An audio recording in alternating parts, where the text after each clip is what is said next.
South India shopping mall, the wedding మంత్ర, సరికొత్త wedding collection, south India shopping mall. మీరు ఎప్పుడు అంటే you come from a very well to do family? అంత కాదు కానీ not very well to do family. It's more of well to do కన్నా ఏముందిలే అబ్బాయి ఇవాళ కాకపోతే రేపిస్తారు అనే ఒక నమ్మకం. అండ్ దెన్ ఇంకోటి సంథింగ్ లైక్ దాట్, ఇవాళ కాకపోతే రేపు అనేస్తారు. అండ్ సరే ఇప్పుడు 2 సార్లు అడుగుతాము, సార్ మీరు ఇస్తే కానీ నేను డబ్బింగ్ చెప్పను, లేకపోతే మీరు ఇస్తే కానీ నేను షూటింగ్ రాను అని ఒక్కసారి కూడా అనలేదు. అది సో అది చాలా ఆ మంచితనాన్ని అప్రిషియేట్ చేస్తారు ఇండస్ట్రీలో. అప్రిషియేట్ చేస్తారు, టేకెన్ ఫర్ గ్రాంటెడ్ అడగడం చెప్పి వాడుకుంటారు. అదే అలా కూడా వాడుకుంటారు. అదే so but I mean it's quite a journey. 200 చిత్రాలు మీరు నటిస్తూ మొత్తం ప్రాసెస్లో మీ ఫ్యామిలీ అండి? Family from the mother father side are you mean the wife? Both. Father వైజాగ్లో కోర్టులో జాబ్ ప్రయాణం, కోర్టులో సూపరింటెండెంట్ కింద రిటైర్డ్ అయ్యారు. బట్ ఆయన కూడా ఒక 17 ఏళ్ల వయసులో ఇల్లు వదిలేసేసి ఒక చిన్న ఉద్యోగంలో ప్రయాణం స్టార్ట్ చేసి విశాఖపట్నంలో ఒక కోర్టులో ఒక చిన్న గుమస్తాగా. I mean he's my hero, definitely he's my hero because ఆయన ఎన్నో సాక్రిఫైజెస్ చేసి నన్ను మా అక్కని పెంచి చదువులకు పంపించారు. అప్పట్లో యూనో అవుట్ ఆఫ్ కంట్రీ పంపించాలి అంటే డబ్బు కావాలి, సో అంత సాక్రిఫైస్ చేసి పంపించారు. అండ్ మా అమ్మ ఏమో ఎప్పుడు she is a very orthodox lady, ఎప్పుడు పూజలు చేసుకుంటూ ఉంటుంది. ఎప్పుడైనా సరే మా వాడు ఇంకా పైకి రావాలి అని చెప్పి పూజలు చేస్తూ ప్రార్థిస్తూ ఉంటుంది. And me wife? Wife very lucky that I have a very very understanding wonderful wife. తను పీడియాట్రిషియన్ అనమాట. Children specialist. वो भी डॉक्टर, आप भी डॉक्टर और आप एक्टर, वो भी एक्टर है? లేదు, తను యాక్టర్ కదా, అస్సలు కాదు పాపం. తనకి ఏంటో తెలియదు, యాక్టింగ్ అంటే ఏంటో కూడా తెలియదు, నిజ జీవితం కూడా తెలియదు పాపం. So she that's great. So arranged marriage. Next question would be that. No అలా ఏం కాదు, అంటే పీడియాట్రిషియన్ ఇలా చక్కగా కుదురుకుంది కదా అని అనుకున్నాను. బట్ అరేంజ్డ్ అనే ఇట్ మేక్స్ సెన్స్ బికాస్ మీరు యాక్టింగ్లోకి వచ్చేసాక మెడికల్ ఫెటర్నిటీ నుంచి దూరం అయి ఉంటారు కొంత. బాగా అసలు లేదు, అసలు ఎవరితోటి టచ్లో లేను. అదే కాబట్టి ఎవరో నటి అంటే అర్థం చేసుకోవచ్చు లవ్ మ్యారేజ్కి. అవును, అక్కడంటే న్యాచురల్ డాక్టర్ సెట్ కర్నా అని చెప్పి పెద్దవాళ్ళు చూసి చేసిన పెళ్ళి తెలుస్తుంది. పెద్దవాళ్ళు చూసి పెళ్ళి కన్నా ఎక్కడో ఆ సంకల్ప బలం ఉంటుందండి. నాకు మైండ్లో ఎందుకో నేను ఎలాగో చేయట్లేదు కదా, నాకు వైఫ్ డాక్టర్ అయితే బాగుండు అనేది పెట్టుకుంటాను అనమాట మైండ్లో. యూ వోంట్ బిలీవ్, చెప్పకూడదు కానీ ఒక 6 years పట్టిందండి. అంటే నువ్వు సినిమా వదిలే మా అమ్మాయిని ఇస్తాం, మీరు సినిమా వదిలేసేస్తే మాకు పర్వాలేదని మేము చేసుకుంటాం. వాళ్ళ అమ్మ వీళ్ళు కాదు, ఇలాగ సంబంధాలు అలా అలా అలా పాపం తన అమాయకురాలు ఎలా ఇరుక్కుపోయింది సినిమా వాళ్ళతోటి. న్యాచురల్లీ కొంచెం కన్సర్న్స్ ఉంటాయి కదండి ఫిల్మ్ ఇండస్ట్రీలో. ఒకటి అంటే the environment is a little different from traditionally. అవును, అదే అంటే ఇప్పుడు ట్రెడిషనలీ ఓరియంటెడ్ కన్నా మెయిన్ థింగ్ ఏంటంటే సినిమా తోటి ఏదో ఎవరితోటో రిలేషన్స్ ఉంటాయి అనేది పక్కన పెట్టేసేస్తే అసలు ఒక స్టడీ కెరియర్ కాదు కదా, ఇవాళ ఉంటుంది రేపు ఉండదు. ఆ ఇన్సెక్యూరిటీ అనేది త్రూ అవుట్గా ఉంటుంది. సో అలాగా సినిమా అనగానే డెఫినెట్లీ భయపడతారు. బట్ కాఫీ తీసుకుంటారు Prakash. Thank you.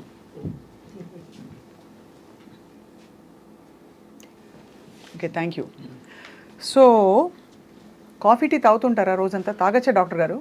Coffee actually మా వైఫ్ అలవాటు చేశారండి, ఇదివరకు నాకు లేదు. బికాస్ తను వాళ్ళు రెసిడెన్సీలో చాలా ఎక్కువ నైట్ అవుట్స్ చేస్తూ ఉంటారు.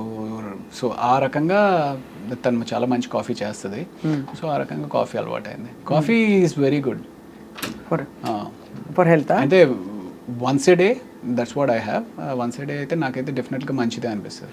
నేను వన్స్ ఏ డేని తాగుతానండి, కానీ ఎప్పుడు తాగినా ఇప్పుడే రోజు ప్రారంభం అనుకుంటా. So I mean I particularly believe that anything and everything has to be in balance. అంతే. You know, let that be coffee, let that be money, let that be love, let that be alcohol, anything has to have a balance. మనీకి balance ఏంటి అంటే ఎంత అవసరం అంత సంపాదించాలి, అంత తప్పదు. అంతే కదా, అంతే. ఎక్కువ అని చావాలి అట్లా ఉండకూడదు అంటారు. అదేనా? అంతే. బట్ ఫర్ దట్ మ్యాటర్ మానిటరీగా, ఫైనాన్షియల్గా and even otherwise are you feeling that you have achieved and you feel fulfilled? మానిటరీగా అయితే డెఫినెట్లీ ఇంకా లేదు అని అనిపిస్తుంది మనసుకి. ఇంకా ఇంకా చేయాలి, ఇంకా సంపాదించుకోవాలి, ఇంకా ఫైనాన్షియల్గా బెటర్ అవ్వాలి అనేది అనిపిస్తుంది. గట్టి రోల్ ఏది పడింది రవి గారు మీకు that brought you lot of satisfaction? నాకు ఫస్ట్ ఇచ్చింది వేదం అని చెప్పి, వేదంలో. అవును, క్రిష్ గారు. అందులో కూడా మీరు ఇన్వెస్టిగేటింగ్ ఆఫీసర్ కదా. నేను ఒక హిందూ ఫేవరెటిజం ఉన్న పోలీస్ ఒక వ్యక్తి, దానిలో ట్రాన్స్ఫర్మేషన్ బాగుంటుంది. సో నాకు అది బాగా నచ్చింది. అండ్ నేను యాక్ట్ చేసింది మనోజ్ బాజ్పేయి తోటి. మనోజ్ బాజ్పేయి గారిని బ్యాలెన్స్ చేయగలను అనే ఒక నమ్మకం క్రిష్ డైరెక్టర్ దగ్గర ఉండడం అనేది ఐఎమ్ లక్కీ. అంటే నేను అప్పుడు ఆయనతో యాక్ట్ చేసినప్పుడు ఆయన ఎంత గొప్ప సత్యాలు యాక్ట్ చేశారు, మనం ఏదో చూసాం కానీ, బట్ అంత గొప్ప నటుడు అనేది నాకు తెలీదు, అంత ఫీల్ అవ్వను కూడా అవ్వలేదు. మన అడ్వాంటేజ్ ఏంటి అంటే తెలుగు. నాకు తెలుగు వచ్చి ఆయనకి రాదు. So probably I could balance with ఆయన్ని మ్యాచ్ చేయడానికి అది హెల్ప్ అయినట్టుంది. అండ్ అదొక సినిమా. తర్వాత చదరంగం అని చెప్పి Z5లో ఒక వెబ్ సిరీస్ చేశాను. అప్పటికి ఇంకా ఓటీటీస్ అంత పాపులర్ కాలేదు. సో దిస్ వాజ్ ఇన్ 2019 అనమాట. అది చేసా. అందులో కూడా ఒక త్రూ అవుట్ క్యారెక్టర్ బాగుంటుంది చాలా. That gave me lot of satisfaction. So అది కాకుండా కొండపొలం అని చెప్పి ఆ సినిమా సరిగ్గా ఆడలేదు కానీ కొండపొలంలో ఆ సీన్ ఏదైతే టెలిఫోన్ కాన్వర్సేషన్ ఉండి, సో నాకు క్రిష్ గారు ఆ బుక్ ఇచ్చారనమాట. ఆ బుక్ ఇచ్చి చదవమన్నప్పుడు 200 పేజీలు చదివిన తర్వాత కూడా నా క్యారెక్టర్ కనపట్లేదు. ఏంటి మధ్యలో కాఫీ తాగు అనే టైప్లో ఒక డైలాగు, లేకపోతే నేను వెళ్తున్నాను అనే టైప్లో ఒక డైలాగు. ఆ క్యారెక్టర్ పేరు అంకయ్య. ఏంటి 200 పేజీలు అయింది, బుక్ ఇచ్చి చదవమన్నారు అంటే క్యారెక్టర్ ఏదో ఉంటుంది అనుకున్నా. Then that scene came. ఆ సీన్ వచ్చినప్పుడు ఓహో ఈ బాల్ నాదనమాట, ఇందులో 6 కొట్టాలి అని చెప్పి I felt very happy doing that. అలాంటివి ఒక 4 గట్టిగా పడ్డాయంటే మీకు ఒక నెక్స్ట్ రేంజ్కి వెళ్ళిపోతారు. రేంజ్ అవసరం లేదండి, సాటిస్ఫాక్షన్. అమ్మా ఇన్ని సంవత్సరాలు సాక్రిఫైస్ చేసినందుకు మనం యూనో మంచి పని చేసాము, మంచి సినిమాలు చేసాము అనే సాటిస్ఫాక్షన్ ఉంటుంది. రేంజ్ అంతే. సో మీరు పెద్దవాళ్ళు పెట్టిన పేరు రవి. కరెక్ట్. తర్వాత తప్పుగా అచ్చు తప్పులో రవికాంత్ అయ్యారు. అచ్చు తప్పు కాదు, నేను ఇందాక మీకు చెప్పాను, నాకు ఒక ఫ్రెండ్ అసిస్టెంట్ డైరెక్టర్ పరిచయం అయ్యాడు. తనతోటే నేను ఉస్మానియా హాస్టల్లో ఉండేవాడిని అని కదా. తను సో ఇలాగ సినిమా అవుతుందనేది అదంతా అసలు మనకి స్పృహలో లేదనమాట. వెళ్ళడము ఏదో అంతా అయోమయంగా ఉండింది. నెక్స్ట్ డే చూస్తే పేపర్లో రాళ్లపల్లి రవికాంత్ అని చెప్పి ఒక ఫోటో పడింది. అరే రవికాంత్ ఏంటి అని చెప్పి నేను అనుకున్నాను.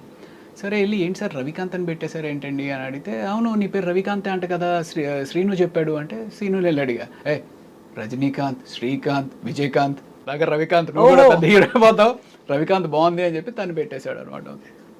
సో ఆ రకంగా రవికాంత్ అన్న. నాకేమో ఆ కాంత్ అనే సౌండ్ ఏంటో నాకు చాలా సెట్ అవ్వట్లేదు.